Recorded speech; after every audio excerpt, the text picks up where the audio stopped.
where she has taught since 1987. She serves as the director of the University of Iowa Center for Human Rights, as well as the director of the France Summer Abroad program. And she previously served as the Associate Dean for Faculty Development and the on-site director for the London Law Consortium Semester Abroad program.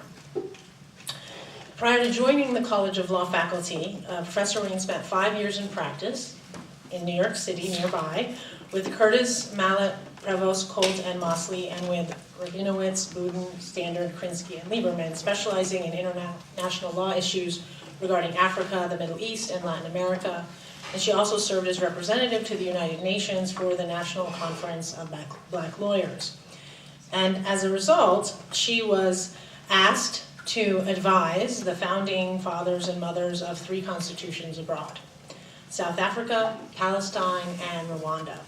She organized an election observer delegation to South Africa and taught at the University of Western Cape for 6 summers. And she's also advised the Eritrean Ministry of Justice on human rights treaties. So, as you can see, this is not just an academic, not just an attorney, but also a true change agent on the domestic and the global level. Professor Wing has also published numerous law review articles and books that were foundational texts in the critical race theory, particularly critical race feminism, of which I have benefited quite a bit as a scholar. And she has served in many leadership positions that are more than I can list today, but clearly she has established a reputation for herself that has caused people in both the academy, practice, public policy, international organizations to request her guidance and her insights. And for that reason, we are very, very fortunate to have her here and to enlighten us about the topic we'll be discussing today, which is broadly couched in the term of securitizing gender in the war on terror and the war on crime. And without further ado, please join me in welcoming Professor Wing.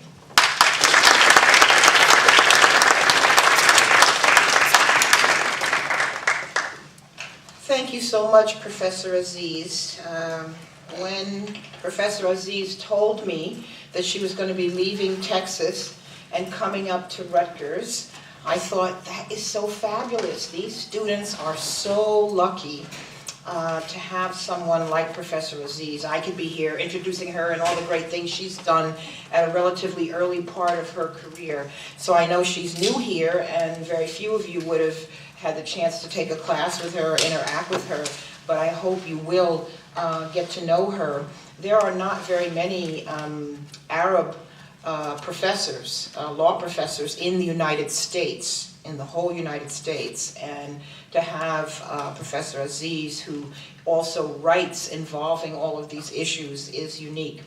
You heard I practiced law in New York, and then I ended up leaving New York City and ended up in Iowa. And everybody says, like, how the heck did you get in Iowa? I didn't know either. I was like, why am I going to Iowa? Well, at the time I was married to a guy named Rico, who's a doctor, and the government paid for him to go to med school. And so they said, you can't stay in the Bronx. We were living in the Bronx, where my mother is from and my grandparents. They said, no, you're going to have to go to an Indian reservation, and there's one in Iowa. So we went out there for what we thought 2 years, then we'll go back to civilization in New York.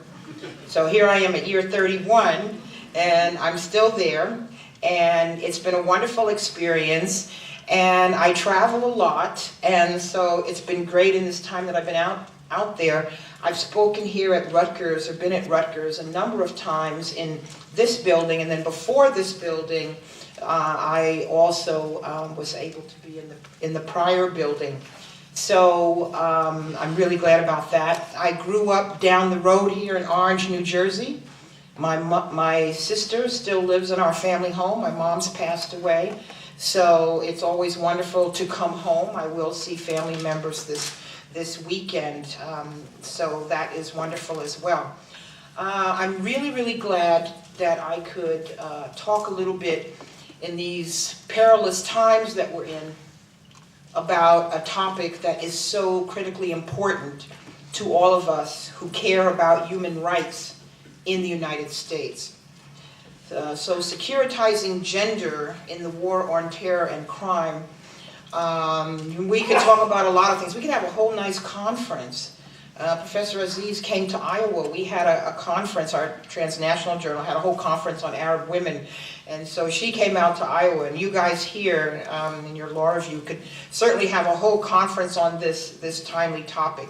So in the limited time that I have to talk before I open up for questions, I decided that I was going to focus mainly on Muslim women who wear hijabs, and also many of those women who are black, whether they be from the United States, Africa, the Caribbean, Europe, or somewhere else. Now, this is a personal issue to me. I have 7 children. 2 of them I adopted, and they're from Ethiopia. And so one of them is Muslim and wears a hijab, and she is in medical school in Chicago. And through being her mom the last 19 years, she put on hijab maybe about, 10 years ago. Even before she put it on, there were many, many issues that would come up. But since she started wearing it, including in medical school, the things that she has had to go through and the fears that she has, including from her own schoolmates, is so outrageous. And last holiday season, we couldn't even go. We wanted to go on holiday, but the situation was so bad that we couldn't figure out where we could go where there might not be a lot of attacks on her. So we didn't go anywhere. We stayed in Iowa for the holiday, and so something that seems like minor like that, like, well, okay, nobody attacked, anything, but that affected our whole ability to have some relaxation after a hectic semester, including for her in med school, plus she has a 2-year-old son. And yet we couldn't do that. And she said, well, we'll be okay because you'll be with me and you don't wear the hijab. And I said, that is, I'm still going to face discrimination anyway, right? And it isn't like, oh, okay, well, I'll not like you, but you're okay. And so it's been very complicated in all of these years as her mom. And she's wonderful, and I know she will be the first, she's from the ethnic group Oromo. She will be the first Oromo physician who's a female in the United States. So talk about a unique position. Anyway, so this is personal to me. The Council on American Islamic Relations says that there were over 2,200 anti-Muslim bias incidents in 2016. That's just what's reported. I mean, my daughter could have 10 or 15 of them in 6 months, and she didn't report any of them. But that amount, the 2,200, was a 57% increase from the year before. So we know these things were difficult, and then since the election, 2016 election, everything is accelerating. There's also been spikes in classroom bullying, harassment of students, according to the Southern Poverty Law Center, which many think is concerned mainly with black-white racism, but it's also looking at these issues. And a number of the incidents, unfortunately, involve teachers with their own students. Now, in terms of the Muslim community, what we call the Muslim Ummah, there are, some say, 1.6 billion Muslims. Certainly there's well over 1 billion Muslims. And in the US population, where some will say it's 2 million and some will say it's 7 million, whatever that number is, people are not aware that black people who are Muslim are the biggest single group within the American Muslim population. 1/4 of the Muslims in the US are black. So many people may think, oh, Muslims are Arab. And actually, that's not even true. Only like 25% of Muslims are Arab. And there's so many from many countries like Indonesia and Malaysia and Nigeria and elsewhere. And so people aren't aware of it globally, and they're certainly not aware that in the US, people who are black, who are Muslim, would be such a big proportion. And I'm using this convoluted way of talking, people who are black, because if I say black Muslims, I'm not referring to the group, the Nation of Islam, you know, Minister Farrakhan's group. They might be included in it, but that's actually a very tiny group these days. It had a heyday in the 60s and 70s, but today most blacks who are Muslim are Sunni Muslims, which is the majority Muslim denomination, much like saying Christianity has Catholics and Protestants, Islam has Sunnis and Shia are only about 15%. So the black people who are Muslim in the US are all going to be, almost all are going to be Sunni. Some people have said Muslims are the new blacks. In other words, they are discriminated against in a way that historically blacks have been discriminated against, especially after 9/11. And many people don't realize the people who were brought here as slaves, many of them were Muslim. Many were Muslim, and most of it they were forbidden from practicing whatever had been their prior religion. But then it would be no surprise for some of you to know that in the 20th century, many blacks, you could say what we say, reverted to Islam or were attracted to Islam. My sister married a Muslim, my niece married a Muslim, I told you about my daughter, and so in my own family, we have Christians, Muslims, Jews, atheists, and Buddhists in just one family. So people who are black and Muslim are at the intersection of three major geographies. They may be at the intersection of the African diaspora, intersection of things going on in the US, and also the transnational Muslim community. So this intersection that they're at can place them in a very dangerous position, but I like to look at it positively, that it can put them at an intersection that could be very good for coalition building across different types of backgrounds. So the perspective that I use, you heard Professor Aziz allude to this, I've been involved with critical race theory since the beginning, since it was founded in the 80s. And I'm then affiliated with a subsection of that that's called critical race feminism. I've edited a couple of readers under that title. And so in particular, I'm looking at the intersection of race, ethnicity, and gender. That's what critical race feminism does. So my own views in using a critical race feminist perspective is that in the US we're too narrow. We will say race alone, gender alone, that's how the law is. Or now with critical race feminism we'll say race and gender. Well, that is way too narrow. So to look at the situation affecting black women who are Muslims and who wear hijab, you have to look at many more identities than just the ones I referred you to. So in my work on intersectionality, this term intersectionality was popularized originally by Kim Crenshaw, who teaches at Columbia and UCLA Law School. The way I look at it as, you have to look at all these identities. Now you may say, this is crazy, how can anyone do this?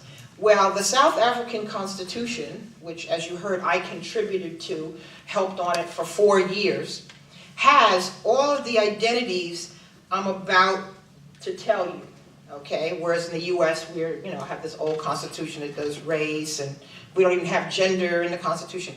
So, in other words, when you're gonna look at the situation of the people that I'm gonna talk about here, or anyone, all of us in this room, you have to look at not only race and gender, but their nationality, right? The immigration status, their coloring.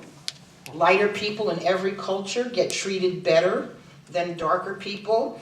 Here we're talking about religion, marital status, if someone is married, divorced, single parent, language status, do they speak the language of the majority of the people in the country where they're living? If you don't, or if you don't speak the dialect that's considered to be educated, you will face many problems. Minority status, are you part of the majority in your country? versus if you're a minority in your country. Age, in many cases, a younger person may be looked at more positively, or they could be looked at as you don't know anything, you should be quiet and let the older people say something. Sexual orientation in the South African Constitution from 1996. So clearly in any culture, if you are LGBTQ status, you're going to have other multiplicities of problems. So a woman who would be a Muslim and wearing a hijab who's black and who would also be a lesbian is going to have an even heightened level of problems, because Islam, like many religions, is not looking at homosexuality as something permitted. Disability. Your disability status. Any one of us in this room in a minute can become part of the disabled, people who are disabled. So think of all of those intersecting within one person. And so all of those things would be affecting all of you in this room, whether you know it or not. Some are privileging you, and some are subjecting you to discrimination, maybe at the same minute. And then apply that to the situation of the women I'm talking about.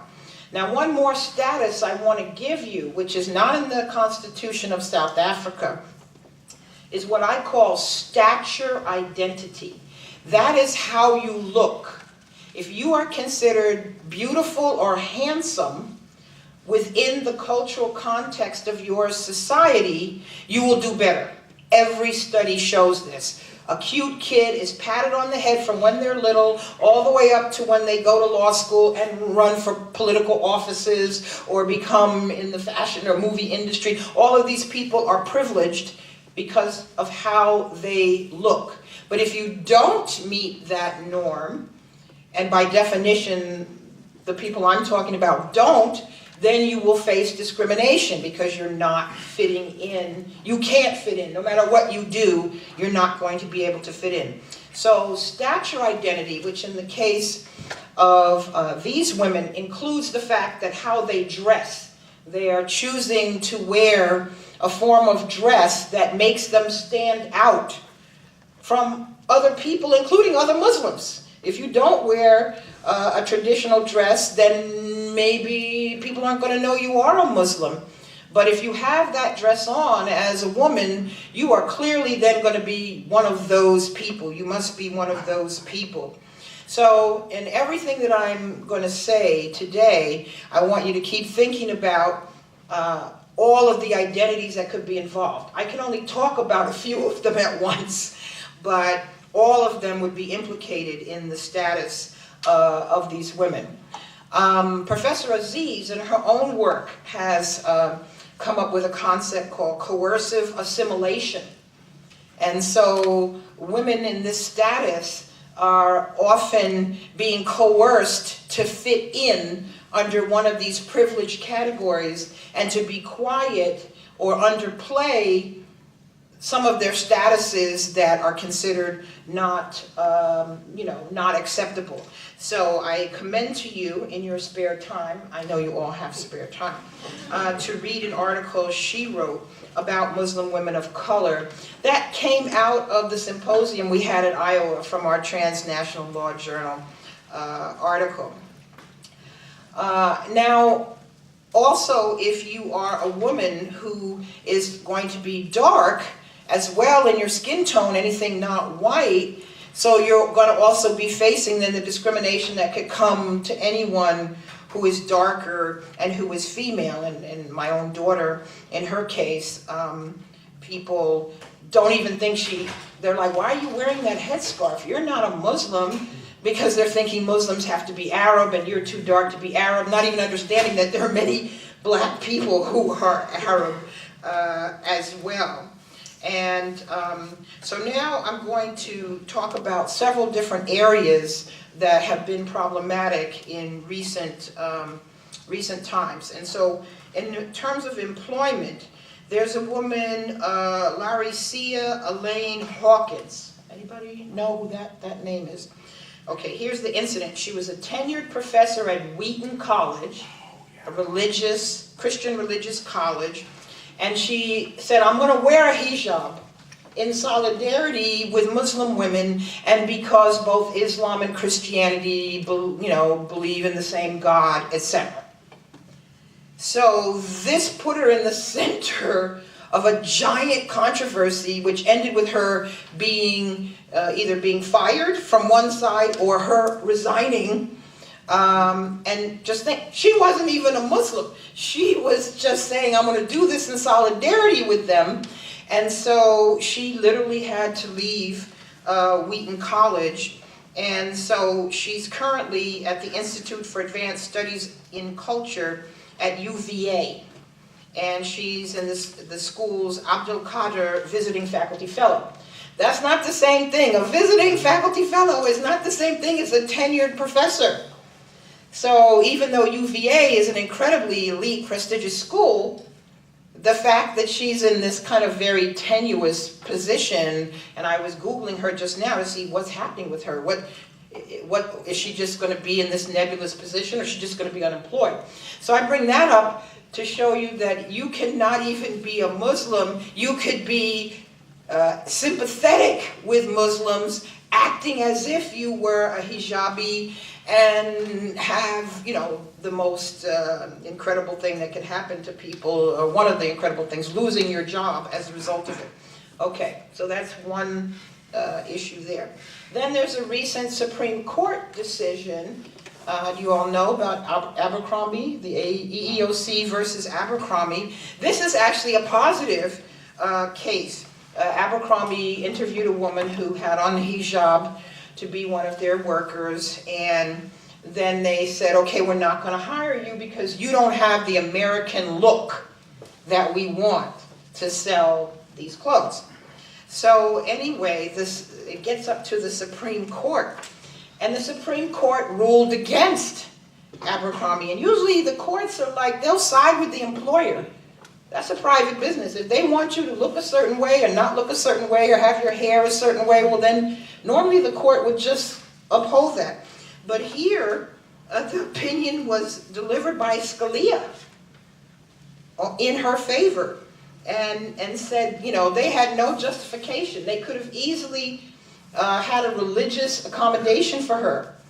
And so that was a rare and fabulous victory where someone in a hijab actually won and got the job. And we're talking about a job selling clothes at Abercrombie. We're not talking about, a tenured position, but the idea is the same. Wherever you are in that pecking order, the fact that this Abercrombie case could be used on behalf of women and others who may be having some religious garb that had previously been found to be not acceptable or not allowable. Then there are some cases with a public accommodation.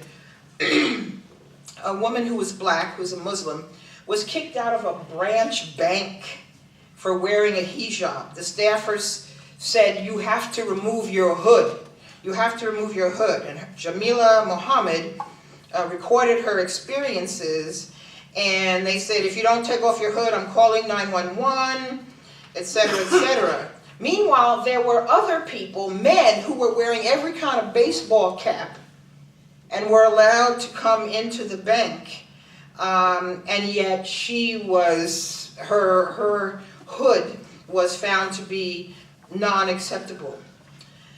In terms of criminal law, as you would imagine, there's many, many hate crimes, but there's a lot of interactions with police departments that are highly problematic.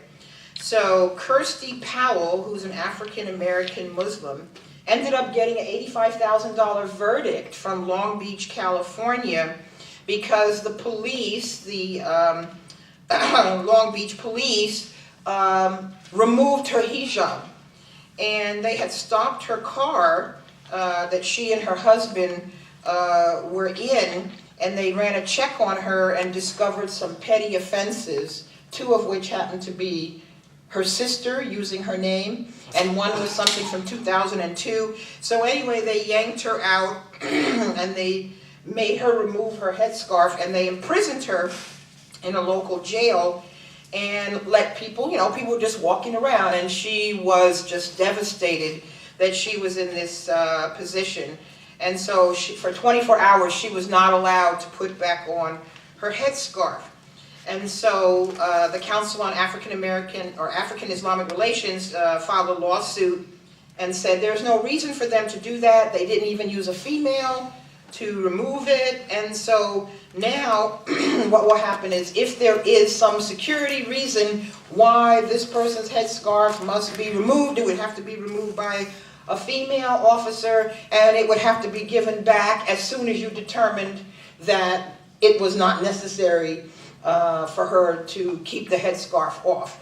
So $85,000 is not millions, but it's still the principle of the idea that with respect to law enforcement, where so many violations occurred, they cannot just do whatever they want. They will, in some cases, be checked in their behavior. Now, there's a new issue you may not know about. The FBI has issued an intelligence assessment on August 3rd of this year. Have you heard about this? The new threat of black identity extremists. Have you heard this? Black identity extremists. In other words, Black Lives Matters will be seen as not people who are protesting historic injustices by the criminal justice system, but instead as a threat to the United States. And this is very interesting to come up now because in the 60s there was a program called COINTELPRO that the FBI did, and they used it against the Black Panthers and a lot of other black groups to say, all of you groups are some kind of terrorists, using our modern language, and you need to be broken up and split up. And it's very powerful reading if you ever look at any of these books. So here we're, in effect, perhaps starting the revitalization of that kind of attitude. So anyone who would dare to speak up will instead be found to be a black identity extremist, and they are looking at anti-police brutality activists, black nationalists, and Muslims. These are part of the groups that are going to all be lumped. Who knows? Maybe they will decide that these football players kneeling or holding arms or whatever are black identity extremists, even if they are rich. And so maybe they all need to be investigated and have something happen to them as well. So, Attorney General Sessions has been testifying on a variety of issues. I haven't seen if anybody was asking anything about this policy of the FBI and how it will intersect with what he has in mind for the Justice Department. So all of these things would be affecting this group of people that I'm talking about, since they will be so visible, so easily found. Now, also, this intersects beyond the U.S. My Human Rights Center does both U.S. civil rights that we're all accustomed to, as well as international human rights. So it's important, if you're here because you're concerned about things in the U.S., that you realize nothing starts or stops at the U.S. borders, and that all of these issues are in play in the rest of the world, particularly in the Middle East, particularly in the plight of women in a variety of countries who are not even being looked at right now because we're focusing in some other continent, etc. So I've written a number of articles on Muslim women in the Middle East after the Arab Spring, which then became the Arab Fall, which then became the Arab Season, and now it's like, whatever happened to that since 2011. There is some good news, though. In the Middle East, one country, Tunisia, has made some very exciting legal reforms, and it was always at the forefront in that region in terms of gender equality. For instance, they banned polygamy in 1956, and most of the other 50-plus countries that constitute the so-called Muslim world still have polygamy, which Thus Tunisia and Turkey do not have polygamy, but the others do. So anyway, that's just one example. But now they had a revolution there, and they had a variety of changes in their constitution, and it's even more gender friendly than it had been. And so that's the one bright light since 2001 for what's been happening outside. Now, people say, what's going to happen in the next year? We all know right now, we cannot predict what will happen from tweet to tweet, right? In the United States right now. No one can say that. I go all over the world, people say, tell me what's going to be happening. No one knows what's happening. People who are working don't know what's happening in the government, right? They don't know. They can't say they know, or they could be undercut tomorrow if they're even in their job. So none of us can say what's going to happen. But I do think probably what's going to happen is not going to be good in terms of international human rights issues, in terms of domestic issues. And so there's nothing I think that's going to happen where I think that things will be better for people who are in this intersection of categories, or not, even if you're not in a multiple intersection of discrimination. I think things could be much worse before or if they become better. So you say, oh, this is so depressing. No, you have to have a historical look. Okay, we had literal slaves in this country not too long ago. Now we've had a black president, black attorney generals, black people who are judges. We have black women wearing hijabs who are judges. So there are things that were not even conceivable just a very, very short time ago, and yet they happened. The existence of so many of you in this room in a law school would not have been possible a short time ago. And so your ability to use the skills that you are getting here, and as I'm sure you know, this institution in particular, Rutgers, has a very proud history of service in human rights and in civil rights. And so instead of being just totally depressed and saying it's hopeless, I think we need to look at it and become transcendent, right? I don't know how much longer I have, right? None of us do. We could get hit by a taxi tomorrow, or could live to 96 years old like W.E.B. Du Bois.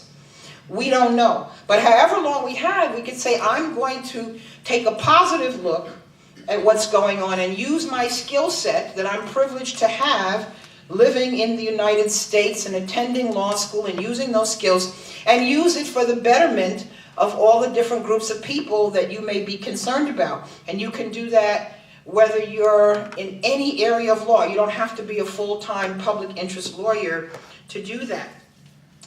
Coalition building is essential. I mentioned that in the very beginning.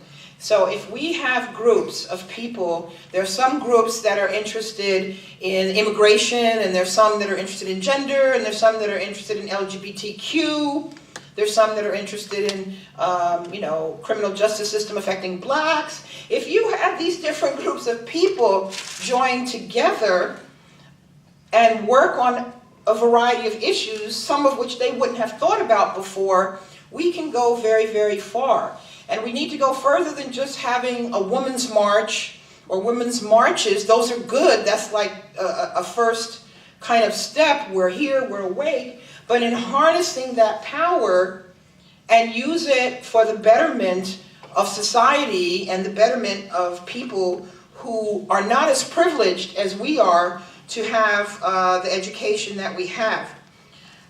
Recently in the media, there were two Muslims who were featured in magazines.